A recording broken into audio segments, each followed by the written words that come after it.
আসসালামু আলাইকুম। আজকে আমি মুহি দিয়ে মাছ দিয়ে রান্না করব।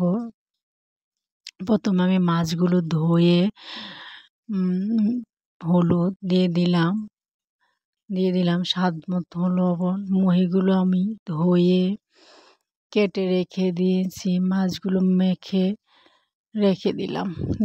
কড়াই বসিয়ে দিয়ে দিলাম তেল। কড়াইতে আমি মাছগুলো দিয়ে দিলাম, এক এক করে আমি সবগুলো মাছ দিয়ে দিয়েছি।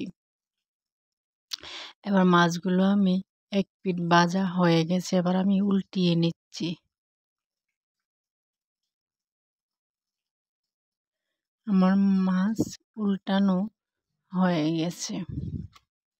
এবার আমি মাছগুলো ভাজা হয়ে গেছে, এবার আমি মাছ উঠিয়ে নেব। সবগুলো মাছ আমি উঠিয়ে নিয়েছি। এবার মুখিগুলো আমি দিয়ে ভালো করে তেলে ভেজে নেব। দিয়ে দিলাম অল্প লবণ, দিয়ে দিব অল্প পরিমাণে হলুদের গুঁড়ো। এবার ভালো করে নেড়ে চেড়ে মিশিয়ে নেব। নেড়ে চেড়ে মিশিয়ে আমি মুহিগুলো ভালো করে ভেজে নেব। দেখুন আমি কিভাবে মুহিগুলো ভেজে নিচ্ছি। এবার আমি মুহিগুলো ভাজা হয়ে গেছে, আমি উঠিয়ে নেব। সবগুলো মুহি আমি উঠিয়ে নিয়েছি। এবার দিয়ে দিলাম পেঁয়াজগুলো ভালো করে ভেজে নেব।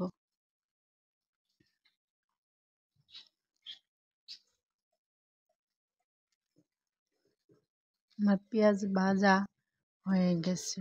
এবার আমি মশলা দিয়ে দিলাম 1 চামচ মরিচের গুঁড়ো, দিয়ে দেব 1 চামচ একটু কম হলুদের গুঁড়ো, দিয়ে দেব লবণ, স্বাদ মতো লবণ দিয়ে দিলাম, দিয়ে দিব 1/2 চামচ জিরার গুঁড়ো। এবার ভালো করে নেড়ে চেড়ে কষিয়ে নেব। দিয়ে দেব অল্প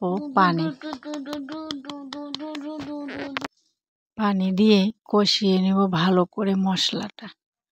একটু নেড়ে চেড়ে নিচ্ছি। এবার আমার মশলাটা কষিয়ে নেব। মশলা কষানো হয়ে গেছে, এবার আমি মাছ মুখিগুলো দিয়ে দেব।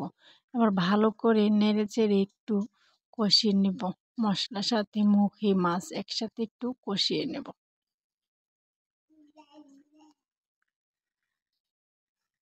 কষানো হয়ে গেছে, এবার আমি পানি দিয়ে দেব।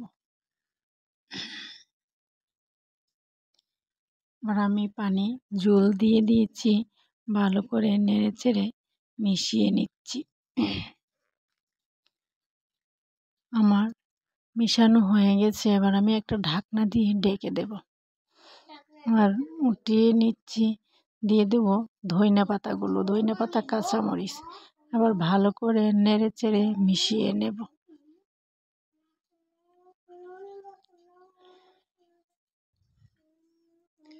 ভালো করে নেড়ে চেড়ে মিশিয়ে নিয়েছি, আবার আমি একটা ঢাকনা দিয়ে ঢেকে দেব।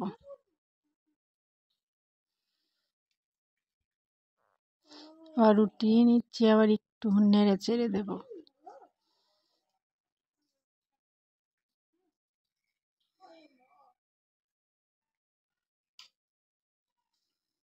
আমার মুখির তরকারি হয়ে গেছে, দেখুন কতটা সুন্দর হয়েছে। এবার আমি পরিবেশন করে দেখাচ্ছি। মুখে যদি এভাবে রান্না করেন তাহলে খেতে খুবই দুর্দান্ত হয়। আপনারা বাসায় ট্রাই করবেন।